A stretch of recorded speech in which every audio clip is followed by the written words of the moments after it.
Hi y'all, welcome to Charot Room with my only one person here that's normal and regular. Introduce yourself. Hi, Qinan here. And I'm Lee, FaelnarTe, and we have a very special person. The last time it was just one person with me. We had a guest and we got gentrified. Now we're gonna get Nicky-fied with Nicky Endres. She's Endres, right? Endres. Yeah, Endres. I was gonna butcher her name. From One Day at a Time. She's a comic, an actor, an overall artist, and such a very special person who's really dear to my heart. Thank you for being with us. Oh, thank you for having me. I'm really excited. Nice to meet you, Kim. Hi, nice to see you to as meet always, Lee. Thank you so much for having me. I'm excited. So what's going on with your life right now? Like now that Hollywood's like on a pause and stuff. Wow, it's kind What's of cooking? It's kind of like, well, how much time do you have? And also like, nothing. You know, I mean, like a lot of changing, adapting, learning, all underscored by the sweet song of anxiety. You know, like.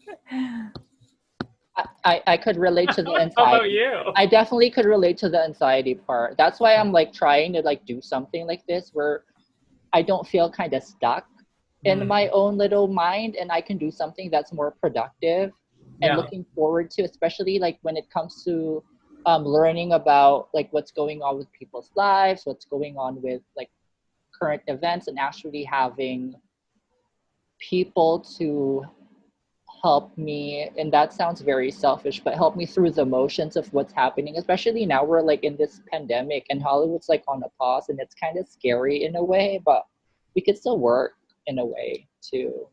Yeah, I mean, I think you touch on something pretty important, you know, just in community and reaching out and showing that we care for one another and asking for care if we need it. I mean, especially if like the tactile oxytocin producing like hugs and like hanging out and everything is made more difficult because of coronavirus.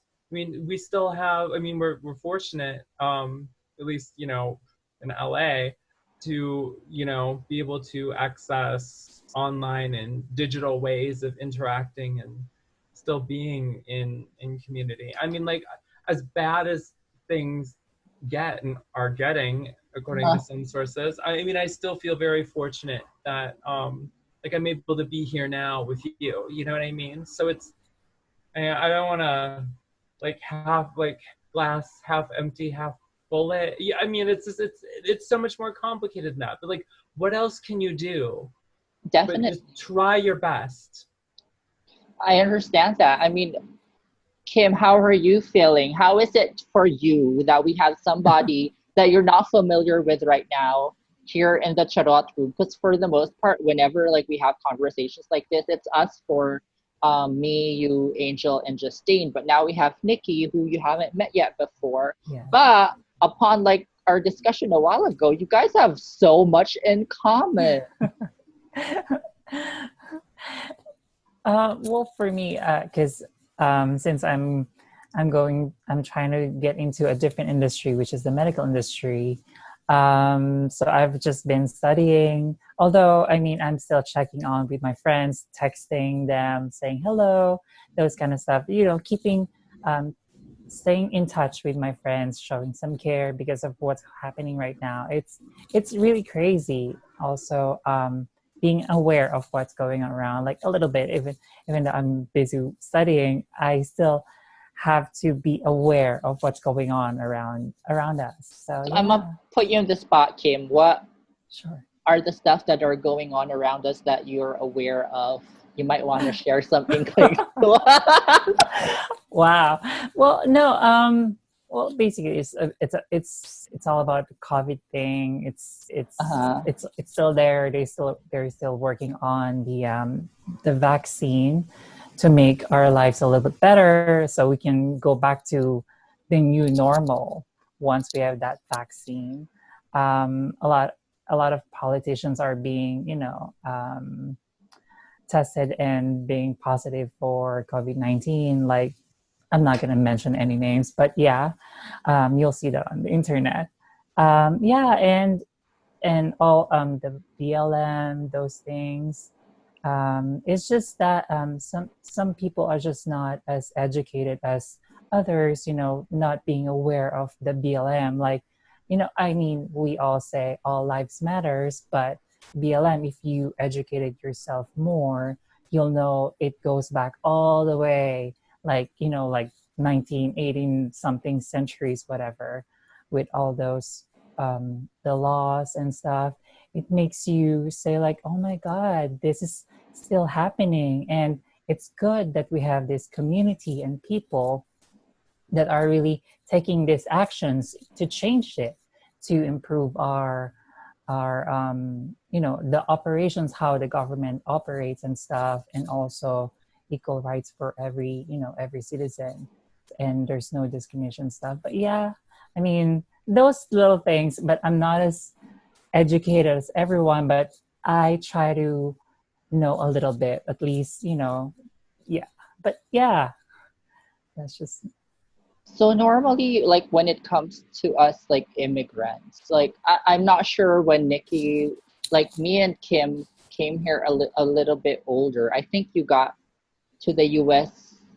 when you were still like super young, right? Am I mistaken? Oh, me? Yeah. Nicky? Oh, yeah, no, I'm adopted. So I came as a baby.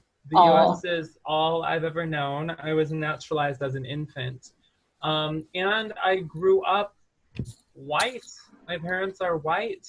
I grew up in a cornfield full of white folks. Mm-hmm.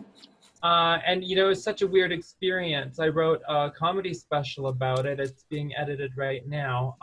But just to plug it, me and my two friends who wrote this special together, their experiences of mine, we got into the Crazy Woke Asians Comedy Festival, which was supposed to be in May, but got pushed to September because of coronavirus. So I feel just to plug that, keep your eyes open, ears open if that doesn't get moved. Like, it's not. But yeah, it was a weird kind of thing. I make a joke in there about how we didn't have intersectional feminism in the cornfield. Like, didn't know, couldn't get a signal. And it was a really cognitively dissonant upbringing for me, because on the one hand, like, I was singled out as other. If it wasn't for being Asian, it was for being gay or for being trans, like all of it, right? And yet I got to go home to a loving, supportive environment with a ton of white privilege, and was taught like, oh, you're no different than anyone else. Everyone deserves to be equal. It was actually a colorblind sort of non-racist upbringing, where it's like my Asianness was erased and I became whitewashed, but to protect me. Like, I don't blame my parents for that. They're white, they didn't know any better, and they just wanted me to have the best life that I could, and they didn't want me to be the victim of a hate crime. So, like, I don't blame them for any of that, but it's been an interesting learning curve for me as a non-Black person of color, and as a queer person, just how the intersectionality of my own identity has been oppressed, politicized, fetishized in many circumstances, and just sort of navigating those waters with my fellow, intersectional people, being, women, Black folks, any kind of marginal, intersectionality is, right? Yes. For the viewers, in case you don't know, intersectionality is a term that talks about how our identities are complex and our society is complex, and that includes oppression. And that oppression can be complex, and that it can be unfair to a person for a lot of different reasons, which then pile up, right? And so, it's sometimes I feel like, you can't win, right? Like, oh, I'm being discriminated against because I'm Asian. Oh, but then it's because I'm a femme, or oh, it's because I'm queer. And I have this whole joke about like how I learned about the different layers of like how I was targeted as other. I was so confused, right? Like, is it like a hierarchy of hate or something that you have to learn? But to tie it back to how my personal background kind of helps me stand up for and show up for the climate right now with Black Lives Matter and the coronavirus and everything, is that I've had to do a lot of work to get over both white fragility and white privilege, right? To understand how whiteness has benefited me. And then also like where I belong in the spectrum of people of color, and how specifically anti-Blackness as a racial problem unfairly targets, even within people of color, Black folks specifically. And I was confused for a while, like pre-Obama presidency era, like 2000s, but like after school, but like, anyway, whatever. Yeah. At one point in time, and for years, this didn't just happen with one book or one conversation and I like magically like evolved. Like it was work, right? But there was, you know, a point in time where like I was just really confused about when, you know, my friends would be like, oh, come to this thing or whatever, it's for people of color. I'm like, oh, okay, I'm included. And then I was told to kind of like, shut up and listen, you don't know what you're talking about. I'm like, oh, you mean this is like, oh, for like Black specific like voices, you know, with lived Black experiences specifically, but like you just don't want to be colorist about it in terms of like lightness and darkness of that. I'm like, oh, it wasn't like clicking with me. And but like thankfully by the time now, I mean, I think Black Lives Matter started in 2013, was it? I think so, yeah. I think I mean, after Obama for second term. Yeah. So it's like even from 2020, like in the last 7 years, like they have evolved, and they're even just their messaging has become more and more focused to help people who weren't kind of already on board better understand where they're coming from. And so I feel like I'm really thankful that just my own work in anti-racism, just because I believe it's the right thing to do, but also like as an intersectional person who is a person of color, but also who grew up with a lot of white privilege, it's like I needed to unravel all of that, understand it for my own identity as well.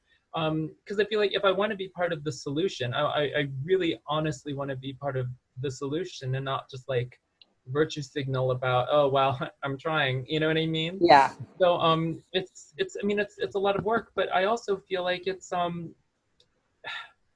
personally validating. I mean, to me, and as I mean, what else are we doing with our lives if we're not putting our consciousness towards something that we think is important? Yes. And I might not agree with what someone else thinks is important. And, freedom of thought, freedom of speech, maybe I can't police that. But, if I'm going to, if I'm anti-racist, if I'm for equality and for, gender equality, racial equality, like everything, then it's not enough. Like I want to live congruently, on a path that champions all of those things. And we're not perfect. I mean, I've messed up a lot. I even have taken screenshots and saved the receipts of times that I have messed up as a lesson to myself. Because there are like times where I'm just like, oh gosh, something's wrong.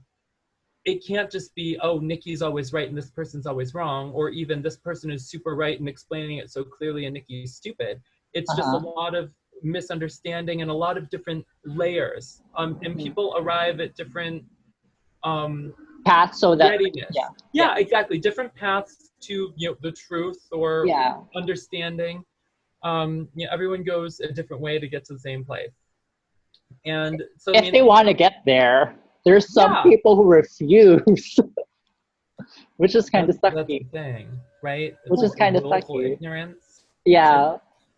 I don't have any easy solutions. It's hard for me to pitch anything beyond, just care, Yeah. educate yourself, do your best. I mean, that's where it starts.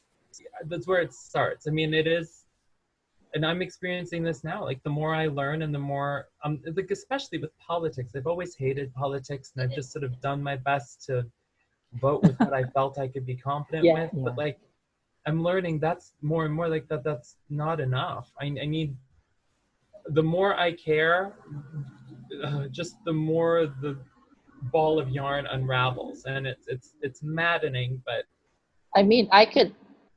Sorry to cut you off, but I mean, no, go on. I've been talking a lot. I could relate. I mean, I could relate too. I mean, as an immigrant coming from the Philippines, my thought pattern when I got here was I need to make money because I'm supporting people at home. So I need to like be able to make money and then try to take care of myself. So I kind of pushed taking care of myself aside. And so transition was like in the back burner until I couldn't handle it anymore and I had to transition. And then I transitioned and realized that me transitioning comes with a lot more stuff that I wasn't ready to tackle. Because you know what I mean? Because like there's now I'm part of this community that before I was just trying to assimilate to. That's why I think like they say like Asians are like model immigrants. I'm not sure if you've heard that before, Kim, but like because like for the most part what I did was just like say yes to authority because like being a colonized country, like the Philippines being colonized for so many years, like I could just speak for my own experience, but I feel like a lot of us look up to white power, so to speak. And also being a very hospitable country when white people come to the Philippines or foreigners come to the Philippines, like we're very giving of ourselves to them so that we can cater to their needs. And I think that's what the Philippines is known for. Am I right, Kim, or am I just like? I think Asian people are just basically hospitable in every way. But yes, you're right. I agree on that. So like for the most part, the only way that I was able to learn like even about anxiety and depression was when I experienced it myself. And then that made me more aware of what is happening like socially. Does that make sense though? Yeah, that resonates a lot with me. So basically that's how I kind of got to a point now where in order for me to succeed, I also need a collective to succeed with me, and I need to be part of that collective in order for something to thrive. So like I said, community is very important to me, and like just having siblings, my trans siblings that I care of, and like have conversations with them, like that's very important to me as well. So yeah. I agree. I mean, like, numerically speaking, we're rare, and I think the disclosure doc really said it well when it's like trans representation in media is so extra important, not just for cis het people who need to understand that we have always been here, we're not new, but also for us. I mean, I did not grow up knowing any trans people, even though I did know a handful of gay people who were closeted. But like, and I didn't know, I mean, I identify as non-binary transfeminine genderqueer, but trans for short. I mean, Yeah. definitely part of the trans experience umbrella for sure. But it's like, I didn't come out until I was 30 because I thought there was only one way to be trans, and it was the super problematic DSM-2 psychological disorder, dysphoric kind of like I thought that is what trans was, beginning and end. Like that's, and so I'm like, well, I don't feel that, but like, so I'm like, well, I don't know, maybe I'm just like a gay boy who never wants to, like a drag queen that never wants to perform on stage. It was like this whole psychological messed up thing. And not saying that I, as a trans person, was predisposed to psychological distress, but that for lack of representation and lack of language and concepts around my lived experience, the culture, my culture, society at large, encouraged me to feel confused and punished me for being curious. And so it's not that anyway, I wanted to dispel anything, like any sound bites that might have sounded like I was saying we of trans experience are somehow psychologically unfit. That is, I did not mean to infer that. That is not true. That is a myth. But it is not a myth that we do actually suffer from a lot of depression and anxiety. It's not because something's wrong with us. It's because our society makes it very difficult for us to live a peaceful, normal life. It asks a lot more of us. Yeah, I actually said that I joined, I'm not sure if you're aware of APAIT. They have a pageant called Quest. And sometimes like they make you speak for like one of their categories is like a business category where you're talking about what you're passionate about and stuff. And I did mention, like, I feel like the gender binary has caused us trans people a lot of hurt and a lot of pain. And I think it's because of fear. And I feel like if we are able to deconstruct that gender binary, then change can happen especially for us. And then we can just try to, rather than fend for our own identities, we can try to make ourselves, what do you call this? Like,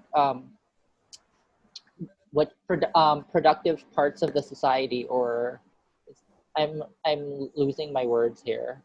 My Filipino brain's kicking in. I'm picking up what you're putting down, though. I mean, I feel like how I personally feel as a trans person of non-binary trans experience is that whether I like it or not, I am a living example of how gender is merely a construct, and that, you know, whatever happens to us physiological at the biological and genetic level, which is also diverse and variant, by the way, it's not a clean black and white thing, that gender cross-culturally is different, you know, through history and through region in contemporary society.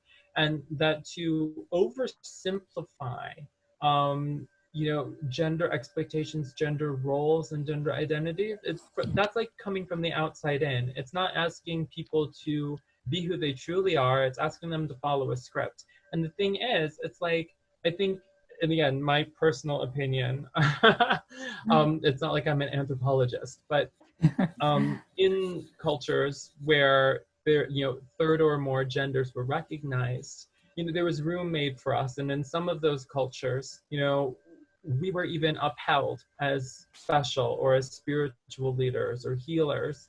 I think there's something special in that, you know, transcestry and that heritage, cross-culturally speaking, because it is, we symbolize, whether we like it or not, to the binary mind, we symbolize something special.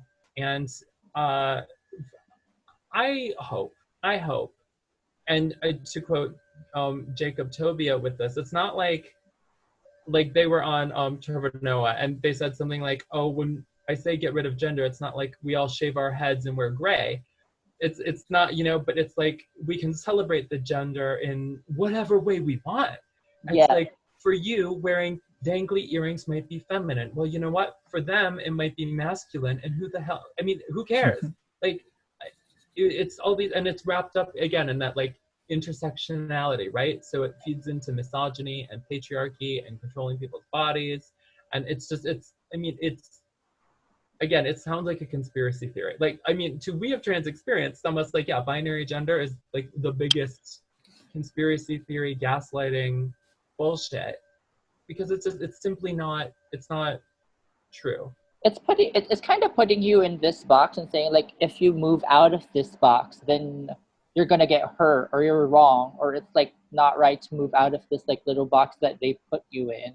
So like, it's existentially defiant. I mean, there are some people who think we don't exist. Like, here we are recording a Zoom and they think we don't exist. like, or at least they do, that we don't exist, at least in the way that we understand our own selves. I mean, that we're talking like existential belief systems about what has meaning and where that meaning comes from. I mean, it gets, I'm very interested in all of this as like intellectually as well as like emotionally. So I mean, I'm go off on all these different tangents, but yeah. I'm sorry. Continue. No. I know. Go ahead. I was just like saying, like, you mean like J.K. Rowling? I'm kidding. Sorry, what? I said, like, you mean like J.K. Rowling? Who's like, oh God, problematic. I know, right? I can't. You know what? I take that back. Not even problematic. Dangerous. She's dangerous. Oh my God! Really? I mean, and I love Harry Potter, and what's like, I do love the Harry Potter series. Never read the book, just watched the movies, just to like keep that clear. But it's kind of the stuff that I got there as a trans person meant a lot to me, and now like the author of it's kind of ruining it for me. Kind of. So how am I going to navigate liking what they wrote? Because like if I support that, I believe that they're still going to get money from it in one way or the other. So how is my fandom going to affect, her stance? It's just I can't. Sometimes like it's just hard to navigate like your values with also something that you held value on and helped you kind of navigate like my own truths and stuff, and just also formulate like the Kim, you're super quiet. No, I mean, I hear what you're saying. There's a point there, but it's just that also thinking, or you can help and wonder, what was she thinking? I mean, what made her say those things? Because maybe she could be not as educated as other people. She doesn't know what she's saying, or I don't know. I mean, I've read that article. I mean, you try. I mean, I'm trying to look at things also in a different angle, because there's one way of looking at it, but also there's other ways of trying to look at it. I mean, it's just. I mean, I'm contradicting myself. I love Harry Potter, but it's that I know it's hurtful hearing that from like somebody who's like who captured a lot of, I mean, yeah. But anyways. I mean, I lived before I transitioned, like literally, like anything that was fantasy for me, I looked up to, because my brain can escape to that magical place. And like Harry Potter did bring me to a magical place where my reality was just like, oh, I could just like, oh, if I could just like flick a wand, I can become this person or that person, or like all the insecurities that I have, I kind of can wash away and stuff. So it also empowered me in a way, like, they're a little bit different, like they're pursuing what they want so that they can find their truth. And that's like something that I don't know how somebody who can write something like that can also invalidate our existence. I have no idea. This is getting too serious for something that's supposed to be funny. Well, I think maybe the important thing to remember here is that what makes stories work, and what I think why humanity and stories are hand in hand. We can't not tell stories. That's how we make sense of the world. And that if a story can touch on the deepest human parts of us, and especially as a mass audience, and we find beauty in that, and can identify with this character's journey or their story or their symbol, or like the metaphor that's structured to whatever. Literature words. I do fundamentally, if it's a good story and it touches us, I think it is possible to compartmentalize that as a work of art or a story or something that means one thing in one context, but also its creator, problematic, dangerous, denies my existence, and not only that, seems to believe that I'm somehow criminal. That is a different thing. And I agree with you though. It's like, you know, there might be, I just have to be one of the, like a financial breakup, right? It's like, Harry Potter might always have a special place in my heart. I might have already bought the DVDs. I might rewatch them, but I'm not going to the amusement park. I'm not buying anything new. You know, the things I have, I might not have to get rid of, but like, you know, continuing support can stop.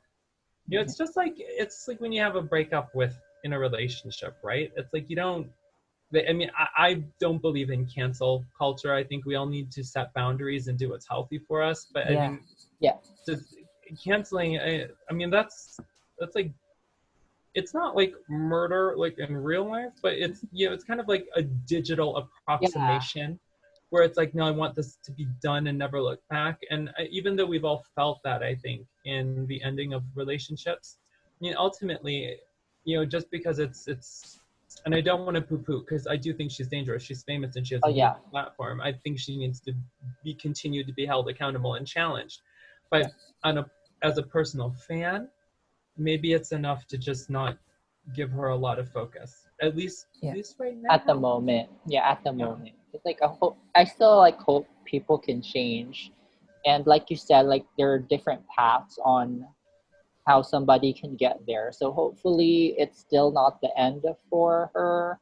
But we're close to running out of time, and I'm sad that we are, because honestly this has been one of like the most intellectually stimulating. Yes, I have a brain, although I don't sound like it most of the time.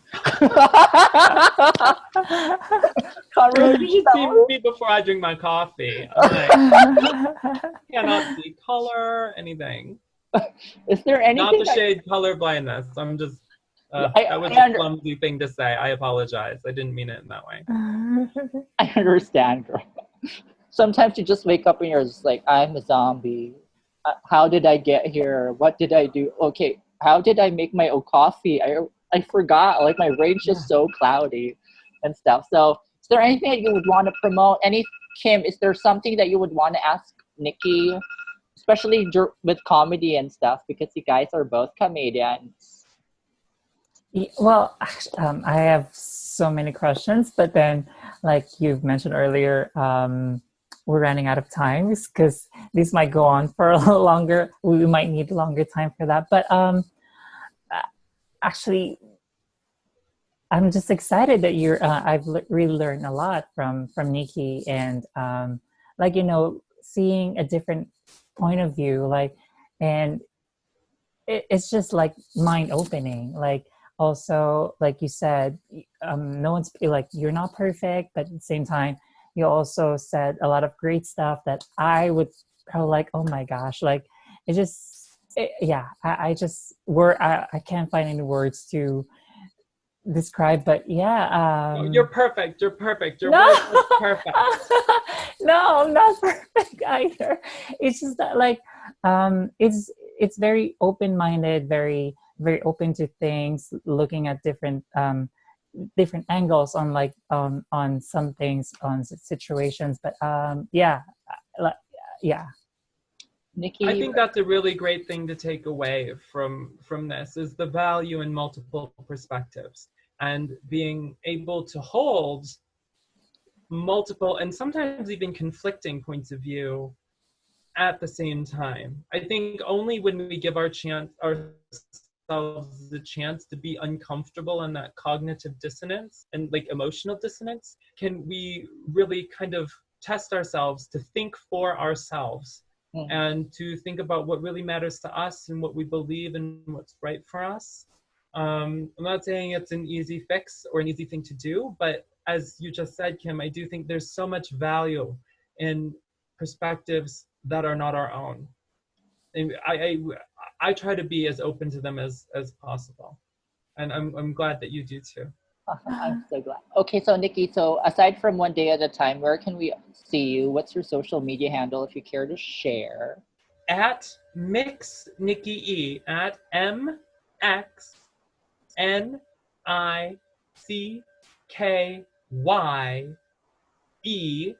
Mix Nicky E, and that's for Instagram, Facebook, and Twitter. Follow me there. I'll promote any like comedy shows I got coming up. Not a lot during coronavirus. And it's then worth following you. Book. Sorry? But that it's worth following you, girl. Like your posts and stuff are super great, and it's just like it's a lot of information that I love. Like, when I see your posts, I'm like, oh, it's information, and it's great to have people like you who help inform people like me who are a little bit ignorant sometimes in certain matters. So thank you so very much. So like I follow a lot of activists, and I try to I straight up repost and give them credit, but like I like to I just have always felt a calling to kind of bridge the gap between my white privilege experience and my intersectional oppressed experience. And I feel like just sharing knowledge is what's helped me make sense of my world. So that means so much to me, Lee, because that's, yeah, at the end of the day, it's like I'm not selling anything. So if what I want to promote is wisdom. And I feel like when we know more, we are able to get into the entertainment industry more, because people would know our source more and want to hear it from our perspectives and not from some cis white guy. Sorry, cis white guy. Well, and to be fair, I'm not judging them as worse. It's just I feel like they've had their time in the spotlight for so long and not shared it. It's not that what they have to say is not important. It's just that it's everyone else's turn. Correct. Share. Yes. And with that, I'm going to say thank you for joining us in Charot Room, y'all. Love you. Bye. Thank you, Nicky. Thank you.